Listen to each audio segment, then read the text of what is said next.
अस्सलाम वालेकुम। 2023 के हम पास पेपर डिस्कस कर रहे हैं, जिसके हमने 18 पेपर डिस्कस कर लिए हैं। आज हम 19वें पेपर को स्टार्ट करेंगे, जो कि किनाल पटवारी फर्स्ट फेज़ का इवनिंग का है। कल हमने मॉर्निंग का पेपर जो है ना वो डिस्कस कर लिया है। इसके बाद फ़ेज़ 2 स्टार्ट होगा, उसका भी इवनिंग और मॉर्निंग का पोर्शन है। यानी टोटल ये पेपर 4 शिफ्टों में मुनक्कद हुआ था। तो स्टार्ट करने से पहले अहम अनाउंसमेंट, हम इस प्लेटफार्म से इंशाल्लाह पहले मरले में 2019 से लेकर 2025 तक के पास पेपर्स को हम डिस्कस करेंगे। उसके बाद दूसरे मरले में इंशाल्लाह ताला 2019 से पहले जो पास पेपर है उनको हम डिस्कस करेंगे और कोशिश करेंगे कि हम एक एक MCQs को हम डिटेल डिस्कस करें। और जो भी बच्चा PPSC की तैयारी कर रहा है तो उसके लिए सबसे एसेंशियल जो ज़रूरी पार्ट होता है वो पास पेपर्स को रीड करना होता है, क्योंकि 50 से 60% पेपर जो है ना वो रिपीट होता है। तो फर्स्ट MCQs की बात करते हैं, जो कि जनरल नॉलेज का है। In which year Iraq withdraw from the Baghdad pact due to military revolution है। तो पूछा गया कि बगदाद पैक्ट से इराक कब निकला मिलिट्री रेवोल्यूशन की वजह से। तो सबसे पहले तो हमें पता होना चाहिए कि बगदाद पैक्ट ये माहिदा कब हुआ था। ये 1955 में हुआ था। आगे जाकर 1958 में इराक इससे निकल गया, क्योंकि वहाँ पर जो बादशाहत ख़त्म हुई थी, मिलिट्री रेवोल्यूशन वहाँ पर आई थी। तो 14 जुलाई 1958 को जो है ना ये इस वादे से जो इराक है वो निकल गया था। आगे जाकर ये जो बगदाद पैक्ट है 1959 में ये सेंटो बन गया, यानी सेंट्रल ट्रीटी ऑर्गेनाइजेशन। फिर 1979 में जाकर ईरान और पाकिस्तान भी इस तंजीम से निकल गए और ये तंजीम ख़त्म हो गई। उसके बाद दूसरा MCQs है, Wuhan city of China was on lockdown for how many days during कोविड-19। तो ये उस वक्त का करंट अफेयर का क्वेश्चन है। 76 डेज़ तक जो वुहान सिटी था चाइना का वो लॉकडाउन में रहा। उसके बाद तीसरा MCQs है, which organization established by UK, Australia and New Zealand in 1931। तो इन 3 ममालिक ने जो ऑर्गेनाइजेशन बनाई थी उसका नाम था कॉमनवेल्थ। कॉमनवेल्थ नेशन एक बैन-अल-अक़वामी तंजीम है जिसमें ज़्यादातर साबिक़ बरतानवी 9 आबादियाती ममालिक शामिल हैं। ये ममालिक बाहमी तरक्की, अमन, तलीम, इंसानी हकूक़ और जमहूरियत के फ़रोग़ के लिए काम कर रहे हैं। 1931 में फाउंड हुई। इसका हेडक्वार्टर UK में है। इसके मेंबर कंट्री जो है ना वो 56 है। नेक्स्ट MCQs की हम बात करते हैं। The first Khalifa of Umayya who become Khalifa in Spain. तो उमैया सल्तनत का पहला खलीफा जो स्पेन का खलीफा था वो कौन था? वो अब्दुर्रहमान वन था। फिर बच्चों अब्दुर्रहमान वन से रिलेटेड एक MCQs ये भी बनता होता है कि मस्जिद कुर्तबा जो कि इंदलस स्पेन में है, ये वो किसने बनवाई? तो वो अब्दुर्रहमान वन ने ही बनवाई थी। कब? 785 ईस्वी में। ये MCQs बहुत इम्पोर्टेंट और ये कई दफ़ा ये आया है। उसके बाद 5वें MCQs की हम बात करते हैं। The first women to climb Mount Everest was. पहली फ़ीमेल जिसने माउंट एवरेस्ट को क्लाइम किया तो उसका नाम था ऑप्शन C जोंको टाइब, जो कि एक जापानी कोयपमा थी। कब? 16 मई 1975 को इसने इसको सर किया था। तो अब इनमें से K2 जो पहाड़ सॉरी माउंट एवरेस्ट जो पहाड़ है, इससे हमें और कौन कौन से क्वेश्चन बन सकते हैं? माउंट एवरेस्ट जो है ना ये बरतानवी जगराफिया दान सर जॉर्ज एवरेस्ट के नाम पर है। इसकी ऊंचाई की बात करें तो 8,848 मीटर है। मकाम की बात करें तो ये नेपाल में है और चीन की तिब्बत का इलाका भी साथ लगता है। पहाड़ी सिलसिला ये कोया हिमालय के जो पहाड़ी सिलसिला है उस वहाँ ये मौजूद है। इसकी वर्ल्ड रैंकिंग की बात करें तो ये दुनिया का सबसे ऊंचा है। पहली चढ़ाई 1953 में हुई। किसने की? मीर हेयर एडमंड हैलरी और दूसरा था टेंजिंग नोर्गे। इसका जो दूसरा नाम है ये भी पेपर में पूछ लेता होता है। ये वो मकामी नाम था, इसका नाम था चोमोलुंगुमा। तो जिसका मतलब होता है कायनात की माँ।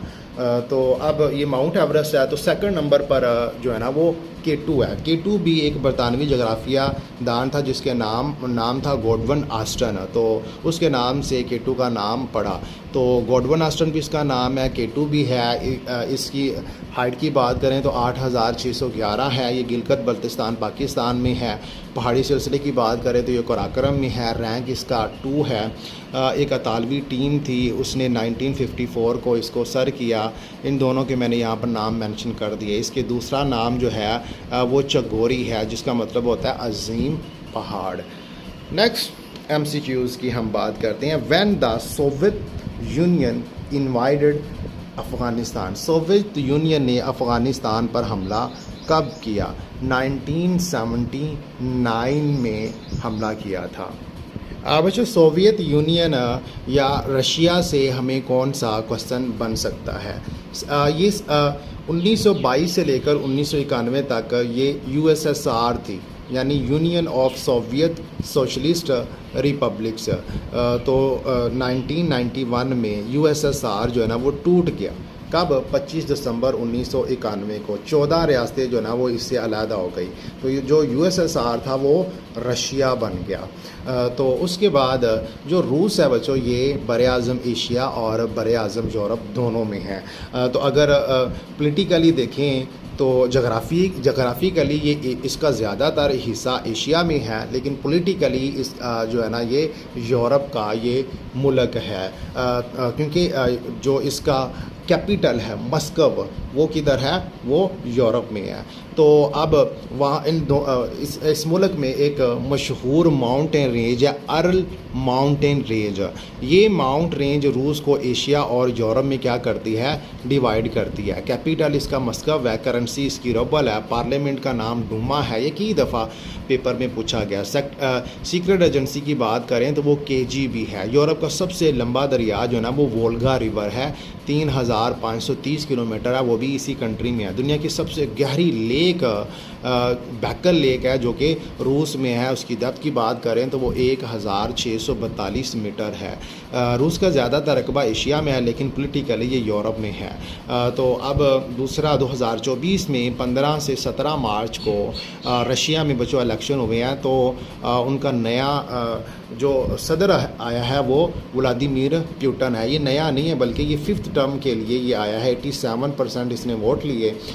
उसके बाद क्वेश्चन 15 दिसंबर 2024 को तहसीलदार का एक पेपर हुआ था, उसमें ये सवाल बना था कि फॉरेन मिनिस्टर ऑफ रशिया कौन से हैं, तो वो मैंने यहाँ पर मेंशन कर दिया है। तो दूसरा एक MCQ ये भी बनता है कि रशिया में जो सदर मुंतखब होता है वो 6 साल उसकी मुद्दत होती है।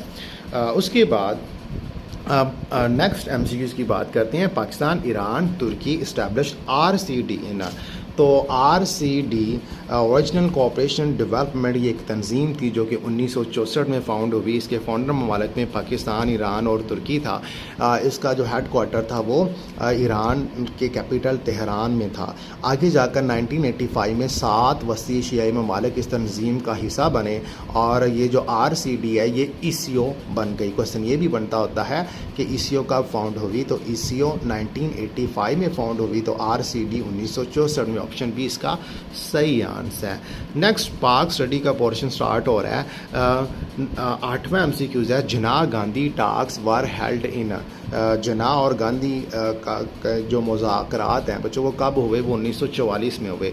Which country accepted Pakistan first? Pakistan को तस्लीम करने वाला सबसे पहला मुल्क कौन सा है? तो बच्चों वो ईरान है। उसके बाद next MCQs। When India innings Junagadh बच्चों की रियासत थी, बहुत बड़ी रियासत थी। ये पाकिस्तान का में ये शामिल हुई, लेकिन फ़ेब 1948 में भारत ने इस पर फ़ौजें यहाँ पर इन करके इस पर कब्ज़ा कर लिया। 11वां MCQs है। Abdul Qadeer Khan nuclear research laboratory was set up in Kahuta. तो इसको कोहोटा रिसर्च लेबॉर्ट्री भी बोलते हैं। ये 31 जुलाई 1976 को ये फाउंड हुई। ये कहाँ पर है? ये रावलपिंडी में है। उसके बाद 12वां MCQs है, Warsak dam is situated on river.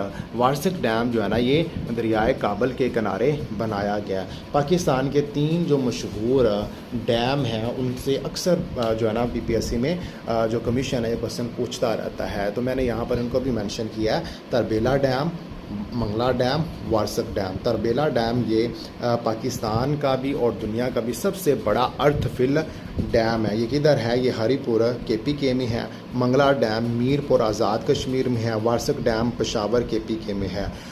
तो ये दरियाए सिंध के किनारे है। मंगला डैम दरियाए जेहलम के किनारे है। वार्सक डैम दरियाए काबल के किनारे है। ये 1976 में मुकम्मल हुआ, ये 1967 में मुकम्मल हुआ, ये 1969 में मुकम्मल हुआ। नेक्स्ट MCQs की बात करते हैं।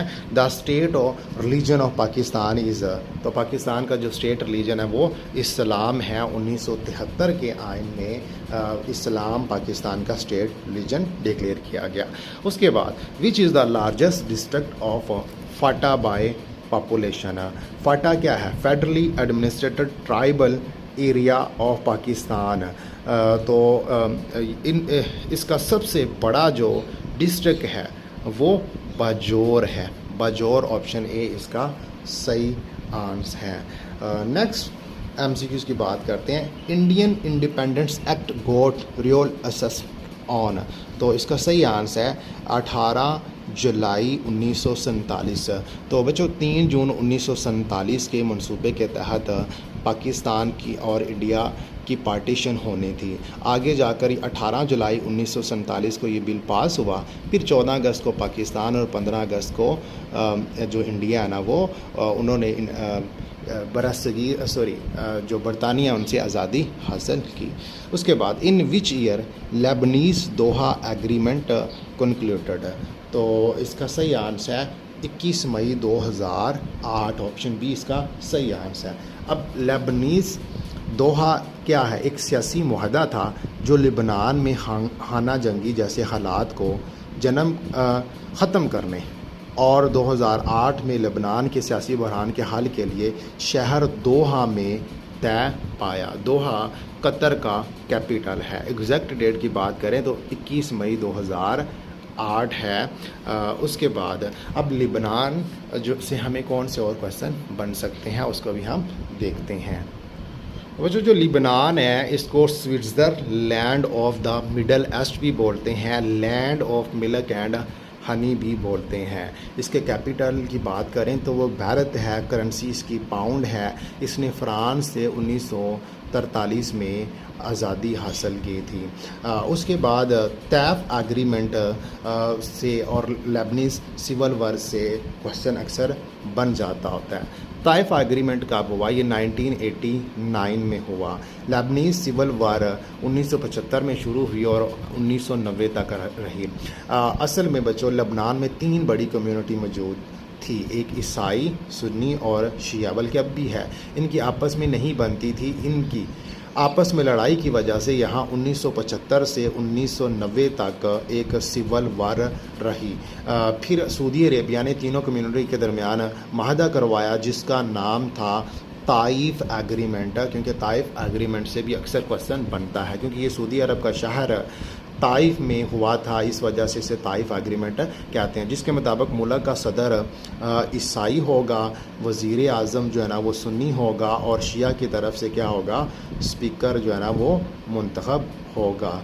तो नेक्स्ट MCQs की हम बात करते हैं। 17वां MCQs है who was the second governor general of Pakistan.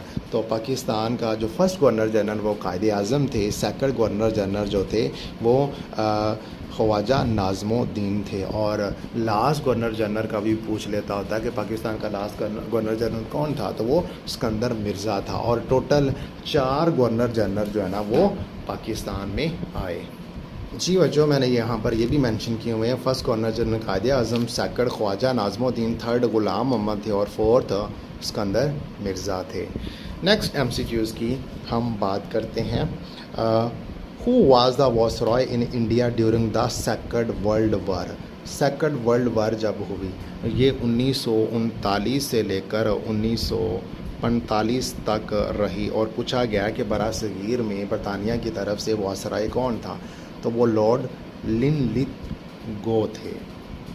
बच्चों इसके टेनोर की बात करें तो वो 1936 से लेकर 1943 तक रहा, तो तकरीबन 7 साल ये रहा। ये सबसे तवील मुद्दत वाला वायसरॉय है, ये भी एमसीक्यूज़ बन जाता होता है। कांग्रेस ने इसे आमराना रवैया रखने वाला वायसरॉय करार दिया हुआ था। 1935 का गवर्नमेंट ऑफ इंडिया एक्ट इसके दौर में ही नाफज हुआ था। कब? 1937 में। सूबाई इंतखाबात 1937 में इसके दौर में ही हुए थे।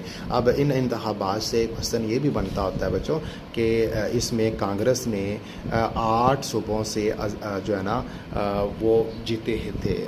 8 सूबों वाला जो एमसीक्यूज़ है ना, ये कई दफ़ा ना ये पेपर में पूछा गया है। तो 1937 से लेकर 1939 तक कांग्रेसी वजारतें रहीं। फिर आगे जाकर जब 1939 में इनकी वजारतें ख़त्म हुई तो कायदे आज़म ने दिसंबर 1939 में डे ऑफ डिलीवरेंस यानी यौम निजात मनाया। 1942 में क्विट इंडिया मूवमेंट गांधी ने शुरू की हुई थी, यानी हिंदुस्तान छोड़ दो तहरीक शुरू हुई थी। तो लॉर्ड लिनलिथगो ने इस बगावत को या इस तहरीक को कुचल दिया था। नेक्स्ट हम देखते हैं 19वां एमसीक्यूज़ है, senator is elected in Pakistan for how many year. तो 6 साल के लिए पाकिस्तान में सेनेटर चुना जाता है। करंट अफेयर का एमसीक्यूज़ है, which Pakistani scientist recently design world first eco friendly aircraft engine. तो eco friendly aircraft engine Pakistan की एक साइंटिस्ट है सारा कुरैशी, उसने इसको इन्वेंट किया है। जोग्राफिया portion, the largest country of Africa area is. तो अफ्रीका का सबसे बड़ा मुल्क कौन सा है रकबे के लिहाज से, तो बच्चों वो अल्जीरिया है। अब पिछले दिनों 19 जुलाई को असिस्टेंट डायरेक्टर ASF का पेपर हुआ, जिसमें ये क्वेश्चन बना था कि नाटो में 2025 बल्कि ब्रिक्स तंजीम को 2025 में किस कंट्री ने ज्वाइन किया, तो वो अल्जीरिया ही था। उसके बाद एवरीडे साइंस पोर्शन है, what is the cause of 90% cases of lungs cancer. तो उसके मेन वजह जो है ना बच्चों वो तंबाकू स्मोकिंग है। उसके बाद दूसरा 23 एमसीक्यूज़ है, a swimmer reduce friction between their body and water to streamline their flow. तो ऑप्शन ए इसका सही आंसर है। 24 एमसीक्यूज़ की बात करते हैं, which of the following is used in water purification. तो ऑप्शन सी रिवर्स ऑस्मोसिस इसका सही आंसर है। Which type of illness is dinghy. तो डेंगी वायरस है बच्चों। तो नेक्स्ट बेसिक कंप्यूटर स्टडी और इंग्लिश का इंशाल्लाह ताला हम दूसरी वीडियो में पोर्शन कवर करेंगे। तो अभी हम मैथ का पोर्शन स्टार्ट करते हैं। पहला एमसीक्यूज़ है, वो कहता है if y less than 30, y की वैल्यू 30 से छोटी है और x ratio y is equal to 7 ratio 5 है, तो x की वैल्यू निकालो। तो बच्चों उसने ये कह दिया कि y 30 से छोटा है, तो y की कोई भी वैल्यू 30 से छोटी हम इसमें क्या करेंगे, पुट करेंगे। तो x ratio y is equal to 7 ratio 5 है, तो ये निस्बत फॉर्म में है तो हम इसे फ्रैक्शन फॉर्म में लिखते हैं, यानी बटे में लिख लेते हैं। तो y इधर डिवाइड हो रहा है, उधर जाकर हम मल्टीप्लाई कर देते हैं। तो y हम पुट कर लेते हैं, y की वैल्यू हम 15 लेट करके पुट कर देते हैं। तो इसमें पुट की तो हमारे पास जो आंसर है वो 21 आया। ऑप्शन है इसका सही आंसर है। उसके बाद यानी हम क्या करेंगे कि अगर 30 से बड़ा कोई भी नंबर अगर हम पुट करेंगे तो इनमें से कोई आंसर होगा। नेक्स्ट एमसीक्यूज़ की बात करते हैं, एक्सप्रेस 0.284 एज ए परसेंटेज। तो सिंपली हम क्या करेंगे बच्चों, इसे 100 के साथ मल्टीप्लाई कर देंगे तो हमारा आंसर 28.6% आ जाएगा। Next solve for x in the equation. यहाँ से एक्स बच्चों हमने फाइंड करना है। तो सबसे पहले हम क्या करते हैं, इसको फ्रैक्शन फॉर्म, बल्कि ऑलरेडी फ्रैक्शन फॉर्म में है, तो ये हमारे पास रकम है। तो हम क्या करेंगे, क्रॉस मल्टीप्लाई करेंगे, x प्लस 4 5 के साथ मल्टीप्लाई हो जाएगा, x प्लस 3 जो ना 4 के साथ मल्टीप्लाई हो जाएगा। तो इधर 4 अंदर मल्टीप्लाई हो गया, इधर 5 अंदर मल्टीप्लाई हो गया। तो यहाँ से हम x की वैल्यू निकालेंगे तो वो -8 आ जाएगी। नेक्स्ट उर्दू का पोर्शन है, कुतबा किसका अफसाना है। तो कुतबा जो ना ये ग़ुलाम अब्बास का अफसाना है। ऑप्शन ए इसका सही आंसर है। टाइम फीस से क्या मुराद है, बे नतीजा। कवायद की रोज़ से कायदे आज़म क्या है, कायदे आज़म ख़ताब है। तो ख़ताब जो गवर्नमेंट की तरफ से दिया जाए। तो पाक स्टडी में ये MCQs बन जाता होता है कि कायदे आज़म मोहम्मद अली जिन्ना को कायदे आज़म का ख़ताब कब मिला, तो 1938 में मिला था। तो 1938 में ही कायदे आज़म की बहन फ़ातिमा जिन्ना ने मुस्लिम लीग को ज्वाइन किया था। मस्जूद मलाई किसे कहते हैं, यानी किसको मलाइका ने सजदा किया, तो वो हज़रत आदम अलैहिस्सलाम थे। उसके बाद रहते कि तुम्हें उस्ताद नहीं हो गालब, ये शेर मिर्ज़ा गालब किस के लिए कहा, तो मीर तकी मीर के लिए कहा। अवामी शायर के लक़ब से किस शायर को याद किया जाता है, तो वो नज़ीर अकबर आबादी। ऑप्शन बी इसका सही आंसर है। मशहूर नज़म है, बल्कि खतूत नगारी में कौन से शायर मशहूर हैं, तो सबको पता है मिर्ज़ा गालिब सबसे ज़्यादा मशहूर हैं।